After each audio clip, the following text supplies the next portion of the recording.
Hey everybody, welcome back.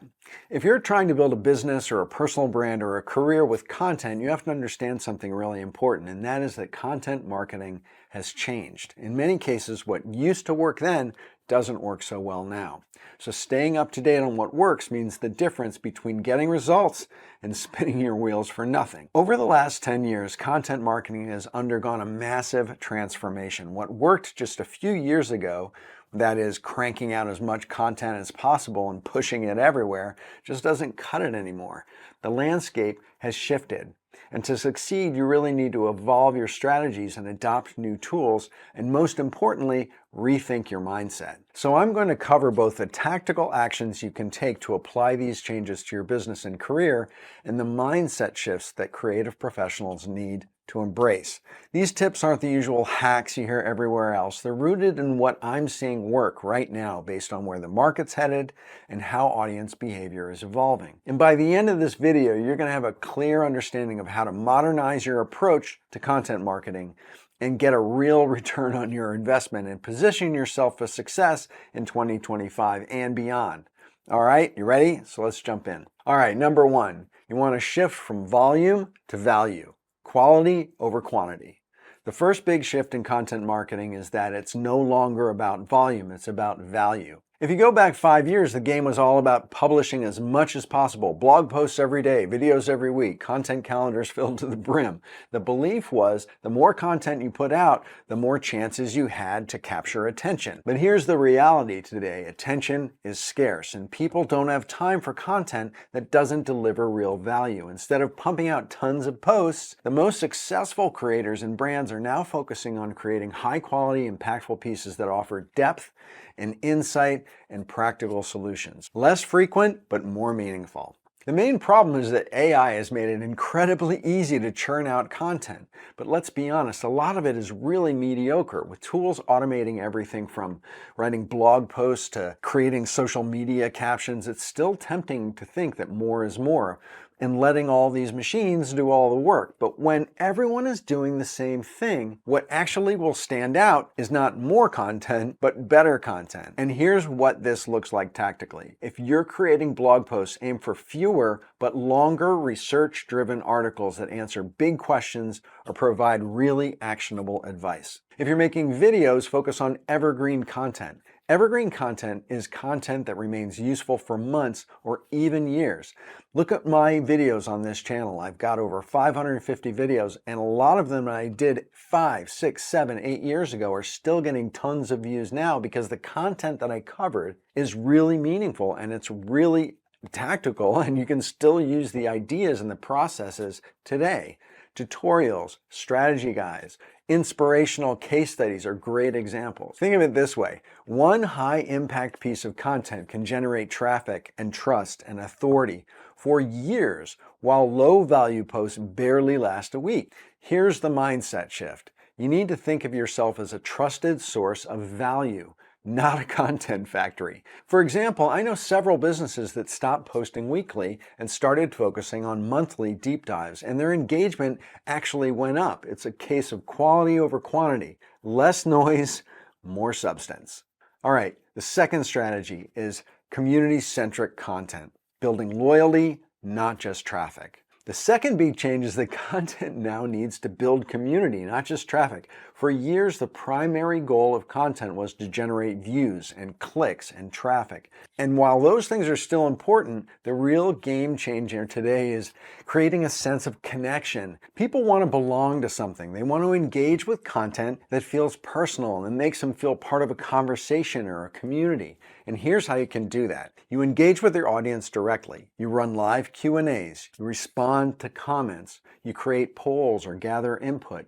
This makes people feel seen and included. For example, when I started my YouTube channel, the first 3 years I responded to every single comment I got. Tens of thousands of comments. And this really differentiated me from other people who did videos about the sort of content that I do. And it made my audience feel really seen and really heard and valued. This is exactly what I'm talking about. You want to encourage user-generated content too. You want to ask your followers to share stories or photos or experiences that relate to your brand or your business, and then you want to highlight their contributions. Ask them to tag you when they do, so you can track how effective this is. You can also build spaces where your audience can connect with each other, like private Facebook groups or private LinkedIn group or Discord servers or Slack channels or mastermind communities. Here's the mindset shift. Your content is no longer about broadcasting. It's about connecting and nurturing relationships. Here's another example of what I'm doing to address this change in the market in my own business. In my bonfire community, I'm really seeing firsthand how people thrive when they're surrounded by like-minded creatives. They're part of a true community. It's not just about content that you're pushing out. It's about building connections and lasting relationships that people make with each other. Moving on to number 3,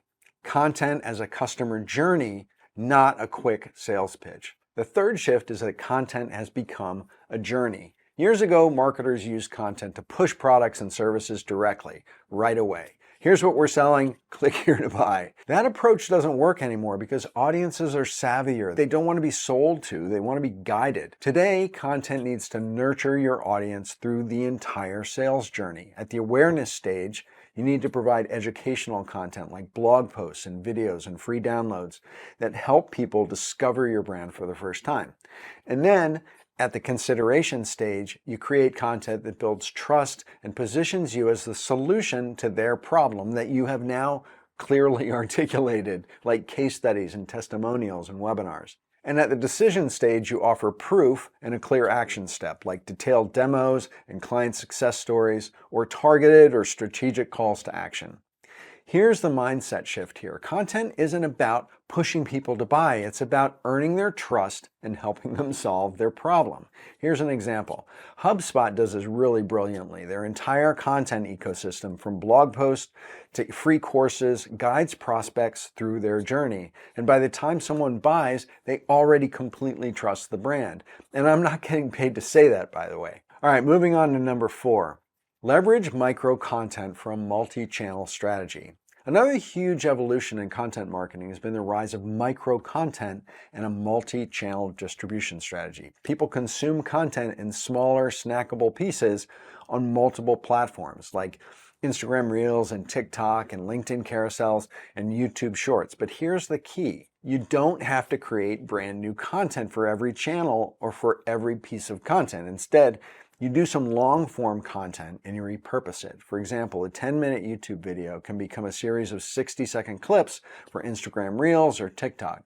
A blog post can be turned into an email series or a Threads thread or a LinkedIn post series. The mindset shift here is that you want to think about your content like Lego pieces, that it's modular and it's adaptable. The one big idea that you have can fuel a week's worth of micro content across platforms. Gary Vaynerchuk's team does this really well. They take long-form keynote speeches and they cut them into really short highlights for every platform. The result is that they have a presence everywhere without reinventing the wheel every time. And I know, Gary Vee has this huge team and in fact an entire marketing agency behind him to do that work, which makes it look really easy, but it's still very doable by an individual. Number 5 is storytelling with purpose, authenticity and transparency. This is the big shift. Audiences want authenticity and purpose-driven storytelling. Overly polished corporate messaging is really out. Audiences today want value that feels human and real and relatable. Here's how you can embrace this.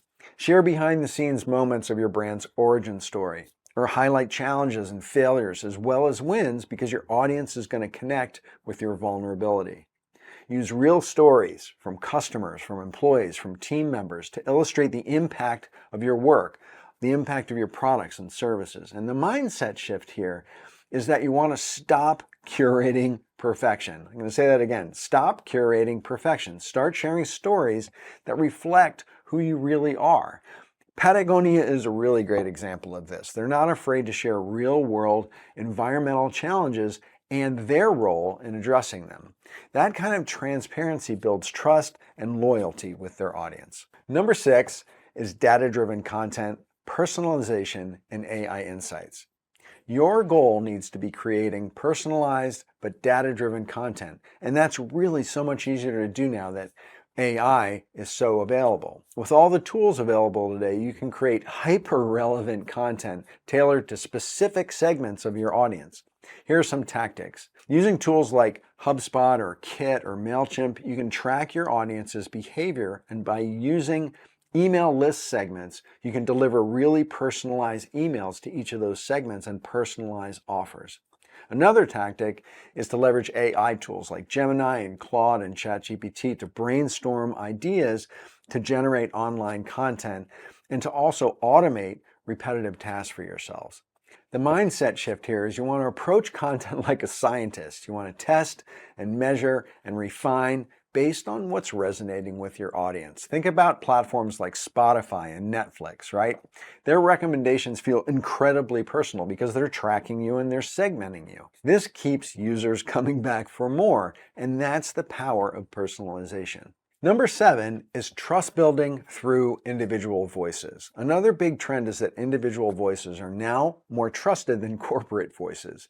People trust people, not faceless brands. That's why showcasing individuals, your team, your customers, even yourself, is so important. That's why the influencer marketing business is so incredibly successful right now, and particularly micro-influencers who don't have gigantic followings. That's because people also trust the people they already trust to make product recommendations to them, as opposed to blanket advertising campaigns that feel really generic. Now, here's what this can look like. Feature your team members' stories and expertise in your content. Highlight customer stories and give them a platform to share their experiences.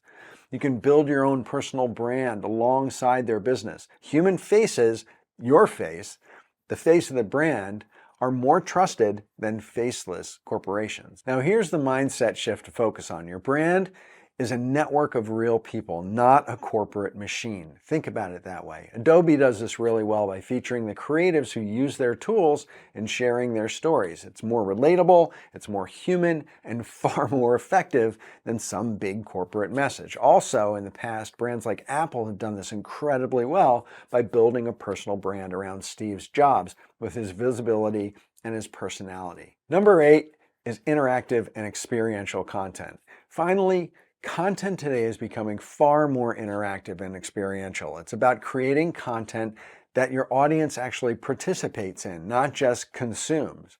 Now, this could be live streams, it could be polls, it could be challenges, or even augmented reality experiences. So here's how you can do this. You can run interactive quizzes or contests to engage your audience. You can host live sessions where people can ask questions and participate in real time, and this builds a feeling of community too. You can use tools like augmented reality to offer really immersive experiences. Now, the mindset shift here is you want to treat your audience like co-creators and not passive viewers or passive consumers of your content. Now, brands like Nike do this really well when they use AR for trying on shoes and clothes. And sometimes other creators run interactive polls during live sessions, and they can really see engagement skyrocket from running those polls. You can do polls on LinkedIn or Facebook or Threads or almost any other social platform too. Okay, so those are the best ways to improve your content marketing strategy. And that is by recognizing, number 1, that the market has changed, and number 2, that you need to adapt so you can thrive. So here's the recap. Number 1, you want to shift from volume to value. Number 2, you want to build communities instead of just traffic.